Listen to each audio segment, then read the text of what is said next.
सरकार प्रसाई लुकामारी छिनमै पक्राउ छिनमै रिया आफन्तले बुझेनन् कप्तानगञ्ज घटनामा ज्यान गुमाएका रविन्द्रको शव गृहमन्त्री अस्पताल जाँदै। अमरेश कुमार सिंहको प्रश्न, मधेसमा घटना हुनासाथ किन गोली चलिहाल्ने? सुदूरपश्चिमका रासपा सांसदसँग प्रधानमन्त्रीको 2 घण्टा, सांसद राजु पाण्डेले ब्यारेकमा गरेको हरकतप्रति के भन्छ जङ्गी अड्डा? प्रधानमन्त्रीको सचिवालयले राजु पाण्डेलाई बोलाएर भन्यो, प्रधानमन्त्री ज्यूको नाम लिएर लफडा नगर्नु, नेपाल आयल निगम भन्छ बजारमा ग्यासको अभाव छैन, नपाए फोन गर्नुहोस्। निम्स दाई सहितका आरोहीको सम्झनामा दीप प्रज्वलन। रुसमा युक्रेनको ड्रोन आक्रमण, 7 जनाको मृत्यु, 40 घाइते र प्रधानमन्त्रीलाई भेट्न पुगे गृहमन्त्री लगायतका आज दिनभरका केही महत्त्वपूर्ण खबर अपडेटहरू आजको यस भिडियोमा। दर्शकवृन्द नमस्कार अनि हार्दिक स्वागत छ। लिड नेपाल टिभीको लिड न्युज यति बेला हेर्दै हुनुहुन्छ। हामीलाई यति बेला कुन ठाउँबाट हेरिरहनु भएको छ तलको कमेन्ट बक्समा कमेन्ट गर्न नछुटाउनुहोला। साथै यति बेला कुन ठाउँबाट भिडियो सामग्री हेर्दै हुनुहुन्छ तल रहेको कमेन्ट बक्समा जानकारी गराउन नबिर्सिनुहोला। अब सुनौ पुरा समाचार। 17 साउन राति 10 बजे जिल्ला प्रहरी परिसर भक्तपुरको टोलीले मेडिकल व्यवसायी दुर्गा प्रसाईलाई भक्तपुर स्थित निवासबाट पक्राउ गर्यो। मध्यराति पक्राउ परेका प्रसाईलाई भक्तपुर प्रहरी हिरासतमा राखियो। भोलिपल्ट म्याद थप गर्ने विषयमा भने प्रहरी नै अलमलमा रहेको थियो। प्रसाई पक्राउ पर्नुको कारण र म्याद थपबारे भक्तपुरका एसपी सूर्यबहादुर खड्कासँग हामीले जिज्ञासा राख्दा उनले परामर्शमै रहेको बताएका थिए। अहिले म्याद थप भएको छैन, के कसुरमा म्याद हुने हामी हेर्दैछौँ, अनुसन्धान गर्दैछौँ, पछि मात्रै थाहा होला, एसपी खड्काले भनेका थिए। मध्यराति नै प्रसाईलाई पक्राउ गरे पनि के कसुरमा अनुसन्धान गर्ने वा के कसुरमा म्याद लिने भन्नेमा प्रहरीलाई नै यकिन थिएन। यसबाट प्रश्न हुन्छ, कसुरको पहिचान भन्दा पहिला नै पक्राउ गरी पछि मात्रै कसुर पहिचान गरेर अनुसन्धान गर्ने परिपाटी प्रहरीको देखिन्छ।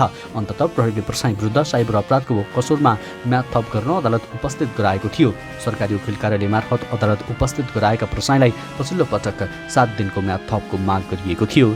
त्यस्तै अर्को प्रसङ्ग, सुनसरीको कप्तानगञ्जमा भएको घटनामा गोली लागेर घाइते भएका 22 वर्षीय रविन्द्र मेहताको शव बुझ्न आफन्तहरूले मानेका छैनन्। निर्वी शिक्षण अस्पतालमा उपचारका क्रममा मेहताको निधन भएको थियो।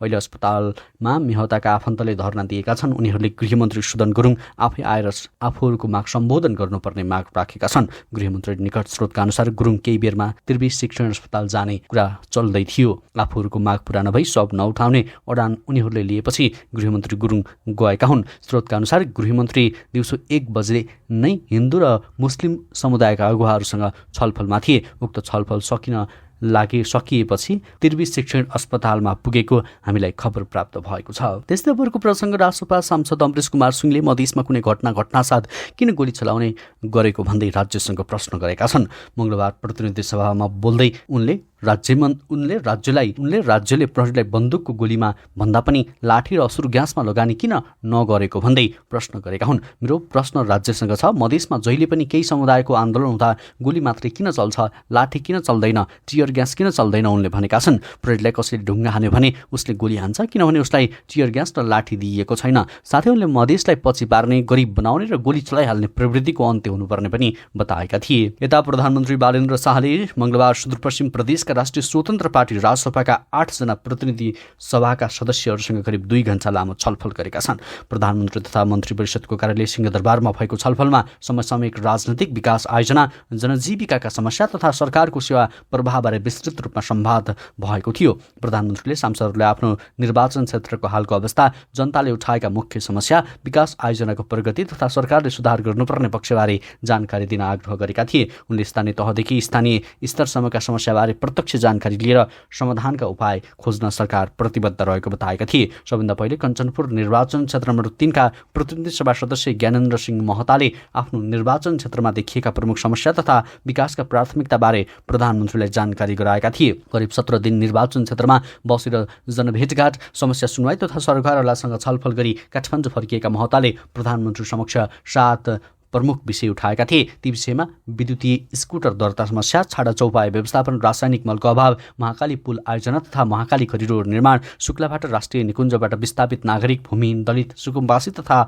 अव्यवस्थित बसोबासीको समस्या, सरकारी कार्यालयको सेवा प्रवाह सुधार तथा वैदेशिक रोजगारीका नाममा हुने ठगी नियन्त्रण रहेका थिए। विशेष गरी भारतबाट ल्याइएका विद्युतीय स्कुटरको दर्ता प्रक्रियामा देखिएको समस्या समाधानका लागि पटकका लागि विशेष दर्ता प्रक्रिया लागू गर्नुपर्ने आवश्यकता उनले ल्याएका थिए। त्यस्तै किसानलाई प्रत्यक्ष असर पारेर भइरहेको छाडा चौपाया व्यवस्थापन र मल अभाव तत्काल समाधान गर्नुपर्ने पनि उनले माग गरेका थिए। छलफलका क्रममा शहीद दशरथ चन्द स्वास्थ्य विज्ञान विश्वविद्यालय अन्तर्गत शिक्षण अस्पताल सञ्चालन तथा मेडिकल शिक्षा विस्तारको विषय प्रमुख रूपमा उठाइएको थियो। त्यस्तै अर्को प्रसङ्ग गोकर्णेश्वर नगरपालिका 4 स्थित नेपाल ट्रस्टको जग्गामा रासपा सांसद राजु पाण्डेको आदेशमा डोजर चलाइएको विषयमा नेपाली सेनाले सम्बन्धित निकायमा कुरा भइरहेको प्रारम्भिक प्रतिक्रिया जनाएको छ। सैनिक प्रवक्ता सहायक रथी राजाराम बस्नेतले पर्खाल भत्काइएको विषयमा सम्बन्धित निकायसँग समन्वय भइरहेको बताए। उनले हामीसँग भने त्यस विषयमा हाम्रो तर्फबाट जसले सम्बन्धित निकायमा कुरा गर्नुपर्ने हो उहाँहरूले कुराकानी गरिरहनु भएको छ, त्यसपछि मात्रै अन्य प्रतिक्रिया दिन सकिन्छ।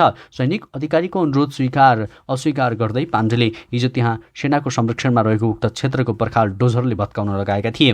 त्यहाँभित्र नेपाली सेनाको गण रहेको छ। सोमबार पाण्डे डोजर लिएर पुगेपछि ती सैनिक अधिकृतहरूले आवश्यक प्रक्रिया पूरा गरेर डोजर चलाउन आग्रह गरेका थिए। तर पाण्डेले आफूले प्रधानमन्त्री बालेनसँग छलफल गरी आदेश लिएरै आएको भन्दै सेनासँग वाद विवाद गरिरहेको भिडियो अहिले भाइरल बनिरहेको छ। यसैबीच प्रधान सेनापति अशोक सिग्देलले पनि आज बिहान प्रधानमन्त्रीलाई भेट गरेका छन्। यता प्रधानमन्त्री बालेन्द्र शाहको सचिवालयले काठमाडौँ 3 का रासपा सांसद राजु पाण्डेलाई बोलाएर सचेत गराएको छ। पाण्डेले नेपाली सेनाका एक कप्तानलाई थर्काएको सन्दर्भमा सचिवालयले सचेत गराएको हो। स्रोतका अनुसार पाण्डे हिजो दिउँसो प्रधानमन्त्री कार्यालय पुगेका थिए। सचिवालयका सदस्यले उनलाई प्रधानमन्त्रीको नाम लिएर कतै पनि लफडा नगर्न निर्देशन दिए। गोकर्ण वनमा रहेको पर्खालमा डोजर लगाउन जाँदा नेपाली सेनाका कप्तान अनुपमान श्रेष्ठसँग पाण्डेले बाजाबाज गरेको प्रति प्रधानमन्त्री सन्तुष्ट नरहेको स्रोतको भनाइरहेको छ।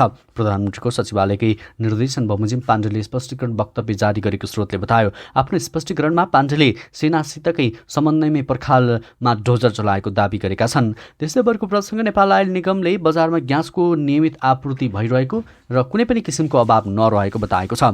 निगमका अनुसार देशमा दैनिक रूपमा माग अनुसार नै ग्यासको आपूर्ति भइरहेको छ। मासिक औसत खपत 47,000 मेट्रिक टन रहेकोमा वर्तमान आकस्मिक माग वृद्धिलाई मध्यनजर गर्दै यस महिनाको आयात परिणाम समेत बढाइएको छ। साउन 1 देखि 18 गतिसम्म मात्रै 31,816 मेट्रिक टन ग्यास आयात भइसकेको छ। काठमाडौँ उपत्यकामा उच्च माग भएका केही उद्योगहरूको ग्यास सहज रूपमा उपलब्ध गराउन टेकु स्थित निगमको कार्यालयबाट समेत बिक्री भइरहेको छ। Nepal gas, HP gas, Everest gas, सुगम ग्यास र श्रीराम ग्यास बिहान 11 बजेदेखि बेलुका 5 बजेसम्म वितरण भइरहेको निगमले जनाएको छ। निगमहरूले विक्रेताहरूलाई घरहाइसी परियोजनाका उपभोक्ताहरूलाई प्राथमिकता दिन खरिदकर्ताको नाम, ठेगाना र सम्पर्क नम्बर रेकर्ड राख्न कडा निर्देशन दिएको छ। ज्येष्ठ नागरिक, अपाङ्गता भएका व्यक्ति र दीर्घ रोगीहरूलाई विशेष प्राथमिकतामा राखी ग्यास वितरण गर्न भनिएको छ। ग्यास नपाएको वा कुनै समस्या तथा गुनासो भएमा कार्यालय समयभित्र निगमको हटलाइन नम्बर 01 59 71 902 मा सम्पर्क गर्न निगमले भनेको छ। उपत्यका बाहिरका उपभोक्ताले पनि सम्बन्धित प्रादेशिक कार्यालय, शाखा कार्यालय तथा डिपोहरूमा सम्पर्क राखी सेवा लिन सक्नेछन्।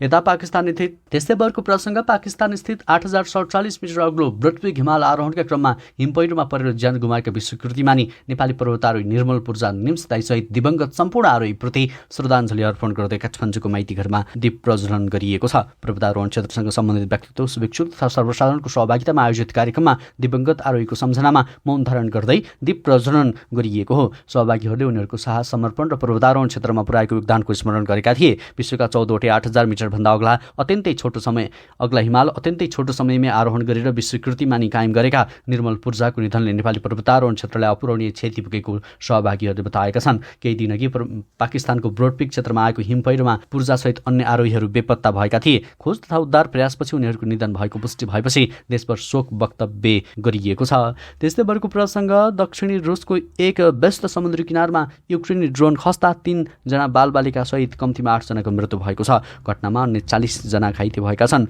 रुसको क्रास्नोदार क्षेत्रका गभर्नर बेनियामिन कोद्रात्योभका अनुसार घाइतेमध्ये 17 जनाको अस्पतालमा उपचार भइरहेको छ। उनले युक्रेनले जानी सर्वसाधारणलाई रक्षित गरी आक्रमण गरेको आरोप लगाएका छन्। युक्रेनले भने यस घटनाबारे हालसम्म कुनै प्रतिक्रिया दिएको छैन। सामाजिक सञ्जालमा सार्वजनिक भिडियोमा पर्यटकहरू किनार र पानीमा भइरहेका बेला तीव्र गतिमा आएको ड्रोन भिर नजिकै ठोकिएर आगोको गोलामा परिणत भएको देखिन्छ।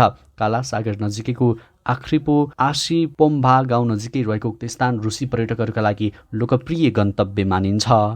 त्यस्तै अर्को प्रसङ्गतर्फ लागौँ। प्रधानमन्त्री बालेन्द्र शाहलाई भेट्न गृहमन्त्री सुदन गुरुङ सिंहदरबार गएका छन्। मंगलबार मध्याह्न गृहमन्त्री सुदन प्रधानमन्त्री तथा मन्त्री परिषदको कार्यालयमा पुगेका हुन्।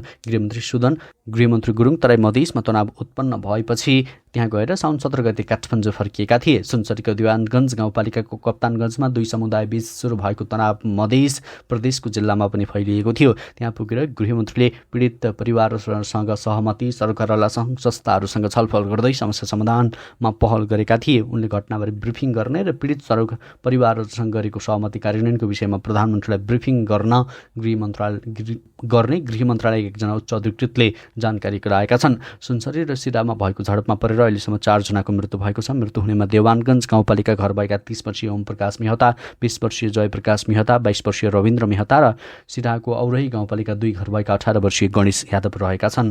हवस् त दर्शकवृन्द, यो खबर सँगसँगै आजलाई केही महत्त्वपूर्ण खबर अपडेटको श्रृङ्खला यति नै। पल पलको न्युज अपडेटका लागि हाम्रो च्यानललाई सब्स्क्राइब गर्न नछुटाउनुहोला। नमस्कार।